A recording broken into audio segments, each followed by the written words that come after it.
அனைவருக்கும் வணக்கம். நாம் இன்று பார்க்க இருப்பது திரிசங்கு சொர்க்கம் உருவான கதை. மிக பழைய காலத்தில் இக்ஷ்வாகு வம்சத்தில் ஒரு பெரிய அரசன் இருந்தான். அவன் பெயர் திரிசங்கு. அவன் நல்லவன், நீதிமான், தானம் செய்பவன். எல்லா குடிமக்களும் அவனை புகழ்ந்தனர். ஆனால் அவனுக்குள் ஒரு விசித்திர ஆசை இருந்தது. நான் இந்த உடலோடு உயிரோடு சொர்க்கத்திற்கு போக வேண்டும். பொதுவாக மனிதர்கள் உடல் விட்டு ஆன்மாவாகவே சொர்க்கம் செல்வார்கள். ஆனால் திரிசங்கு அதை விரும்பவில்லை. திரிசங்கு தனது ஆசையை குலகுரு வசிஷ்டர் முனிவரிடம் சொன்னான். வசிஷ்டர் கூறினார், மன்னா, இது இயற்கைக்கு புறம்பான ஆசை. உடம்போடு சொர்க்கம் செல்வது சாத்தியமே இல்லை. நான் உனக்கு உதவ முடியாது. திரிசங்கு விரக்தியடைந்து வசிஷ்டரின் மகன்களிடம் அதே வேண்டுகோளை வைத்தான். அவர்கள் கோபப்பட்டு, எங்கள் தந்தை மறுத்த காரியத்தை எங்களிடம் கேட்கிறாயா? உனக்கு சாபம் என்று சாபம் கொடுத்தனர். அந்த சாபத்தால் திரிசங்குவின் அழகிய தோற்றம் கருப்பு நிறமாக மாறியது.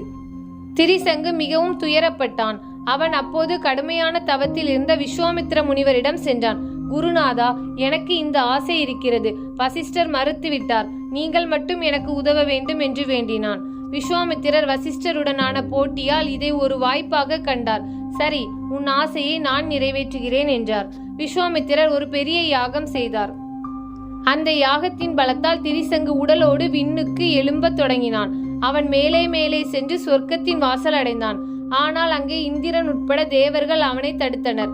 மனிதனே, உயிரோடு உடம்போடு சொர்க்கத்தில் இடமில்லை. நீ திரும்பி செல் என்று சொன்னார்கள். திரிசங்கு பிச்சை எடுத்தாலும் தேவர்கள் ஒப்புக்கொள்ளவில்லை.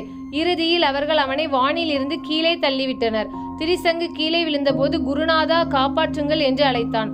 அதை கேட்ட விஸ்வாமித்திரர் மிகுந்த கோபமடைந்தார். இந்திரா, நீ என் சீடனை ஏற்கவில்லை. சரி, நான் எனக்கே ஒரு புதிய சொர்க்கத்தை உருவாக்குகிறேன் என்று சபதம் செய்தார். அவரது தவசக்தியால் ஒரு புதிய சொர்க்கத்தை உருவாக்கினார். அதன் பெயர் திரிசங்கு சொர்க்கம். அந்த இடத்தில் திரிசங்கு நிலை கொண்டான். ஆனால் அவன் தலைகீழாக தொங்கும் நிலைமையில் இருக்க வேண்டும் என்ற நிலை ஏற்பட்டது. அதுவே இன்று புராணங்களில் திரிசங்கு வானம் என்று கூறப்படுகிறது. இந்த கதையிலிருந்து நாம் தெரிந்து கொள்வது என்னவென்றால், மனிதன் எல்லா ஆசைகளையும் அடைய முடியாது. விதிக்கு எதிரான ஆசை சிக்கலை உண்டாக்கும். ஆனால் ஒரு குருவின் சக்தி சீடனின் வாழ்க்கையை மாற்றிவிடும். விஸ்வாமித்திரரின் தவ பலம் உலகமே வியந்தது. இதுதான் திரிசங்கு மன்னனின் கதை. தினமொரு கதையில் கதை கேட்ட அனைவருக்கும் நன்றி.